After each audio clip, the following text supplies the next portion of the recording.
As we were sitting at the Evergreen Resort, weren't quite ready to come home, I said, hey, I see an ad about iceberg hunting. Let's go. So I looked at the map, and where we were in Maine, we thought we'd go clear up to Newfoundland at the very northeast corner to St. Anthony's. A long way. So we got in the car, took off. Our first trip was Rockland, Maine. This is right on the coast. Very picturesque. We drove up the coastline. One of the first stops we had was at the lobster pound to have another lobster. Got in the car, took off, and went along the Penobscot River, which is right next to Fort Knox. As we looked through Fort Knox, this was very interesting. This was built during the Civil War, 1844 to 1869, and it was never used. Made all out of granite, not wood at all. Then we went to the Eastport Bay, which is the furthest city on the eastern shoreline of the United States.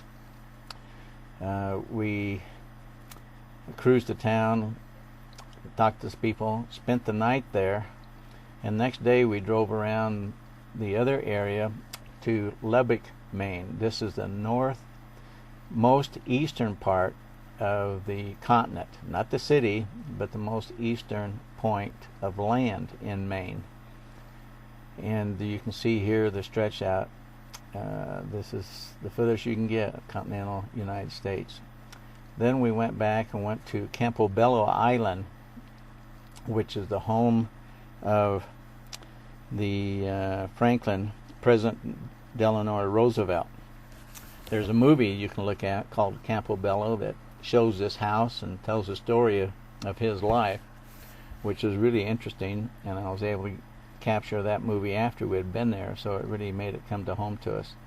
On the back porch here you'll see this birch canoe, which I thought was quite interesting because very historic, very popular in that time frame. In the backyard you can see the beautiful area looking out into the ocean. Then they have a dock that is in the back of the yard. Then we took off and went to St. John's, New Brunswick, Canada. And this is kind of a Scottish area. Had some old boats, replicas there on the shore that we're able to look at. We really enjoyed ourselves going through some of the shops, and was of course find lighthouses and some yachts along the harbor there, which it would have been nice to grab one of those yachts and take off.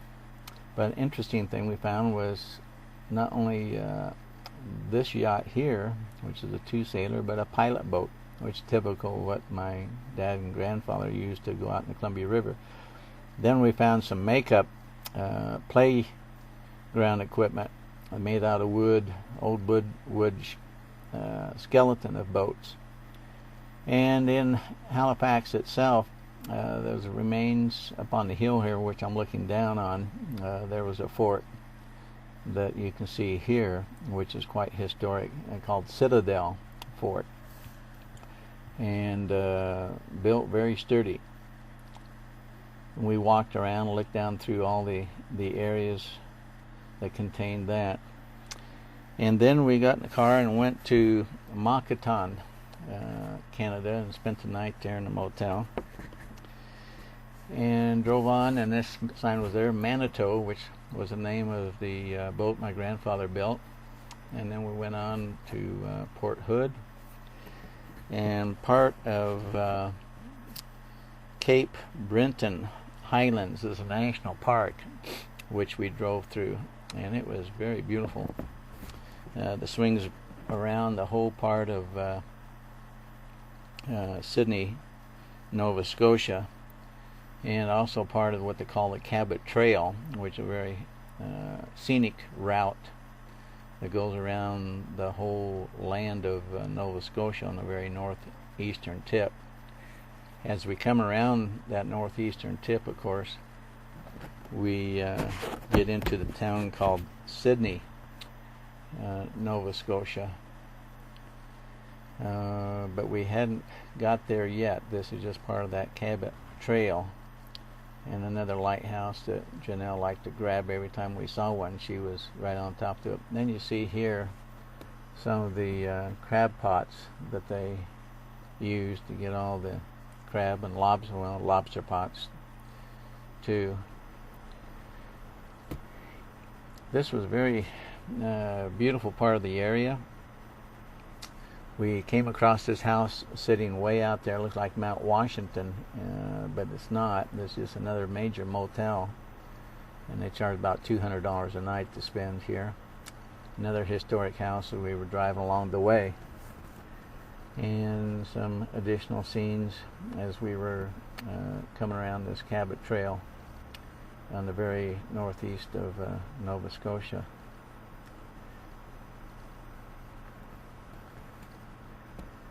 The trees and the foliage and the rivers going through were really interesting. And as we got to this area, we finally got to Sydney. This is where we got onto the ferry. There's a 12-hour ferry ride to get across the ocean to Newfoundland. And we ate dinner here looking out over the ferry area. Then as we got across the next morning, we were on the shoreline of Newfoundland, taking off for St. Anthony's, Newfoundland, the very northeast corner of Newfoundland.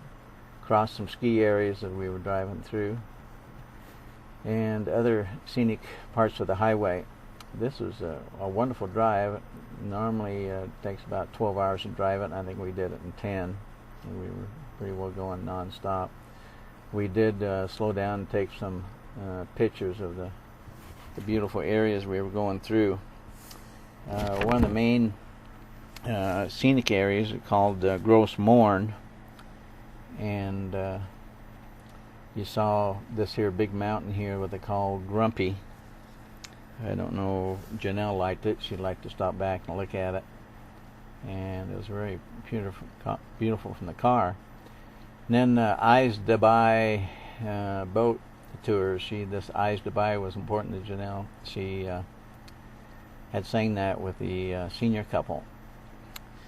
Then we have the Western Brook Pond, which is a very historic area. We could have hiked in there from the highway, but we didn't. But I've got pictures here to show what it would have been like if we would have hiked in. Fantastic way back in that area. And I kind of wish we would have had a little bit more time to do that. But anyway, we kept on going and went along some of the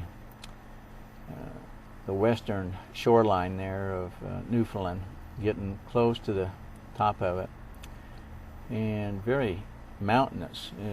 I thought it would all be flat, but as you can see, you got some beautiful mountains, waterfalls, and really interesting country. Quite barren along the side, but on the inside of the land is quite mountainous. Then as we come around the corner, we saw some more lobster pots.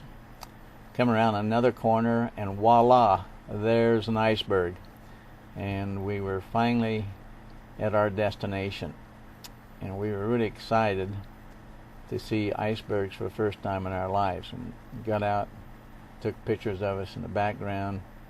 As we drove along the shoreline, we found several areas where we had icebergs laying out. This is what they call Iceberg Alley. It's a very northeastern corner of Newfoundland. And there's proof. Drove all the way in the Corvette and made it there. Then we got in and went on driving around to get to the very tip, and we finally got to St. Anthony's, Newfoundland.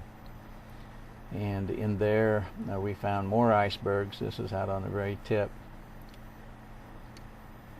All different sizes, shapes. Stopped by kind of on our way around to another point and ate at the lobster restaurant. Got out, found some more icebergs. Then we spent the night, and actually 2 nights, at the Viking Nest, Viking Village Bed and Breakfast. And this was a fantastic place. Really well done. Sat right on the edge of the coastline, and you could look out our bedroom window here coming up shortly, and we could see an iceberg. This picture can't reveal it too well, but out the door there's an iceberg and a big cruise liner there. You can barely see it in the very background. And it was fantastic to be sleeping right there on the edge of the land base. We went looking around the next day, saw some more icebergs. There were some people in a kayak that were out there. They were going to be riding their kayak through this. And here's an old dock that was put up just with wood. Really strange. And we had fun going through, looking at all different pieces of ice. They were just scattered all over. This is the iceberg the kayak people rode right through the center of. There they are. There's a young couple, and picked up a slug of ice, and it is heavy. It's just really extremely dense. But the young couple, we enjoyed chatting with them, and this shows a map where we were way out. But the Ox Meadows is where we went. Also, this is known to Viking spot, and we actually, the person who took care of the bed and breakfast was a granddaughter of the founder of that location where they had located ruins of the Vikings landing there on that very part of the land. We found some more icebergs, and then right next to the area, went scouting around the Viking area that built it up for promotional purposes. They had a boat that they brought in all the way from the shores of Denmark, I believe, bringing it all over here so they could show this is where the Vikings had landed. So we got some good pictures there, different scenes, and some of the potential living quarters that they may have developed at the time. Speculation, but there's your true Viking. Got my sword and my horn, and of course my queen Viking with me. We had a great time. And then the people that were there dressed up in costumes, and they were portraying different ways of life with the fireplace. They were making wool, making blankets, and different wearing clothing. Very interesting. We really enjoyed it. Then we went on a hike up this trail that went up on the very tip of the land, looking down where we were earlier that day. And as we walked up this trail, it was a good exercise. We needed it.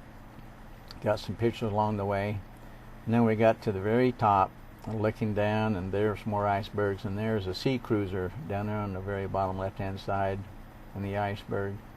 You can't get any more eastern than this in the whole continental United States. And there was the iceberg, and voila! This is one of my favorite pictures. I had achieved my goal, getting there with my sweetheart, looking at icebergs. There's another cruise liner out there with a couple of them. They got out of their cruise liner and got a small boat, went out around the icebergs, and then went into the Viking area. Here was an Alaskan rabbit that looked really nice. And here's my bunny, though. She's swinging away, enjoying herself. And then this was a picture of a Viking area, and we went to another historic Viking site that's put up by the government there, and they're building it, and they're in the process of building a museum and having some various artifacts and whatnot. As we were in that area, we saw these moose. I laugh sometimes if there's more than one, we should call them meese, but nobody does that. Don't know why. We call geese instead of goose. But that was our trip up to see iceberg country. Really enjoyed it. And then we considered driving all the way back. You can see to Mesa, Arizona.